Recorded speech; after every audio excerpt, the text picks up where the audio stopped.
Hey guys, Charity here. I want to talk to you today about pushing your zone. I've got some elephant garlic here that came in a little bit late for me. I got it delivered to my house. Some raccoons actually tore into the package and I couldn't find it for a while, and then I found it in my yard. And ideally I'm planting garlic in like October, November in zone 9, but I'm still gonna push it and try.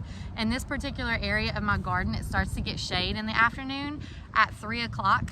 And so it's actually quite a bit cooler than it is if it were way out here in the full sun. So I'm gonna plant it anyways. I'm gonna see what happens. Oftentimes we'll read something that might say, you know, best planted in October. And we think, oh, I missed the window, I'm not gonna do it at all. And really, we probably would have been okay. It may not be the most ideal thing, but if I plant it, I get something. And if I don't plant it, I will surely get nothing. So I tend to err on the, let's try it. Let's push it, see what happens. And if it doesn't grow at all, well, I'll still probably have the 6 little pieces of garlic that I put in here.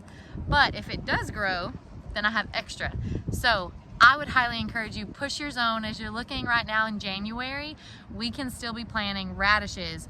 We can still do all kind of leafy greens. You could still have kale, different types of things like that, roots. You could still put in some carrots and other things.